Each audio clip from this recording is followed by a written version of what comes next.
এমন একজন নেতা যার জন্ম না নিলে এই দেশের জন্ম নিত না, যার জন্ম না নিলে এই দেশের মানচিত্র হতো না, যার জন্ম না নিলে আমাদেরকে পাকিস্তান বাহিনী আমাদেরকে ঘরে ঘরে ঢুকে ঢুকে মেরে ফেলতো।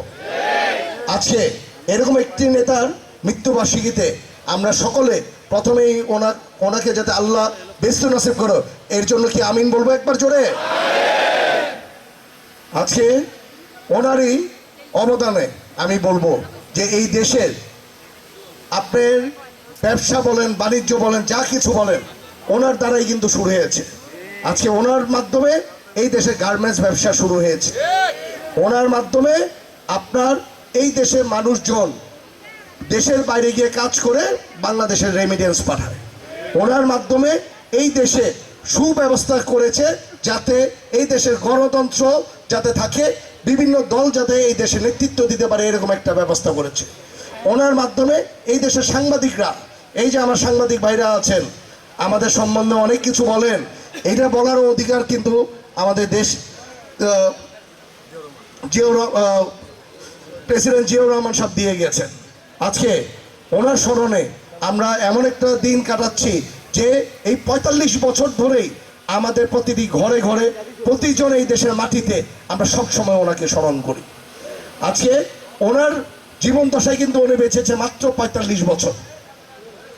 একটি মানুষ ৪৫ বছর বেঁচে এই দেশে প্রতিটি মানুষের ১৮ কোটির মানুষের হৃদয়ে ঢুকে গেছে। কারণ মানুষ যদি সৎ থাকে, মানুষ যদি মানুষের জন্য কিছু করে, তাহলে আল্লাহ তাআলার তরফ থেকে একটি জিনিস আসে, সেটা হলো প্রতিটি মানুষের অন্তরে ওই মানুষের নামটা লেখা থাকে, যেই নামটা লেখা হয়েছে আমাদের শহীদ রাষ্ট্রপতি জিয়াউর রহমান সাহেবের নাম। আছে ওনারই পরিবার, যেই পরিবারের দ্বারা আমরা বলবো আমাদের দেশ নেত্রী বেগম খালেদা জিয়ার মাধ্যমে এই দেশে গণতন্ত্র অনেকবার চলে যেতে চেয়েছে, কিন্তু ওনার সঠিকভাবে দাঁড়িয়ে থেকে আমাদের দেশে এই গণতন্ত্র আবার ফেরত নিয়ে এসেছে উনি। আজকে ওনারই সুযোগ্য সন্তান দেশনায়ক তারেক রহমান সাহেব, দেখেন আপনারা এই দেশের মাত্র ৩ মাস হয়েছে উনি দায়িত্ব পেয়েছে, ৩ মাসে এই দেশের চিত্রটা পাল্টিয়ে দিচ্ছে না? এই দেশের মানুষের অভাব ইনশাল্লাহ দূর করে ছাড়বে, এই দেশকে ইনশাল্লাহ সিঙ্গাপুর মালয়েশিয়ার মতো উনি বানিয়ে ছাড়বে।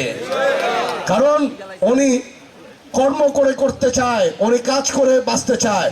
ওনার কাজের মাধ্যমে দেখে আমরা অনেক সময় চিন্তা করি যে ওনার মতো এনার্জি যদি আমিও পেতাম, তাহলে আমিও এরকম কাজ করলে আমিও অনেক কিছু করতে পারতাম। আল্লাহ তাআলা জানে ওনাকে এইভাবে করে কাজ করার এই ৫টা বছর যাতে সুযোগ দেয়, এই ৫ বছরে যাতে এই দেশকে, বাংলাদেশকে যাতে একটি বাইরের যে কোনো দেশের সাথে যাতে আমরা বুক ফুলিয়ে চলতে পারি, এরকম একটি দেশকে ইনশাল্লাহ উনি রূপান্তর করবে। আজকে রূপগঞ্জের আপনারা বিভিন্ন জায়গা থেকে এসেছেন, আপনারা এসেছেন শহীদ রাষ্ট্রপতি জিয়াউর রহমান সাহেবের যাতে ওনার জন্য দোয়ার জন্য। আজকে আমি রূপগঞ্জবাসীর উপলক্ষে কয়েকটা কথা বলি, কারণ সকলকে আজকে একসাথে পেয়েছি। আমরা দায়িত্ব পেয়েছি মাত্র 3 মাস ধরে। 3 মাস ধরে রূপগঞ্জে যতটুকু কাজ হয়েছে আমি বলতে পারি সারা বাংলাদেশে কোথাও এত বড় কাজ হয়েছে। 100 কোটি টাকার ব্রিজ শুরু হয়ে গেছে কায়েতপাড়ায়, তারাবতে 4টা রাস্তার কাজ ধরেছি, ইনশাল্লাহ সামনে 180 কোটি টাকার কাজ আসতেছে তারাবতে।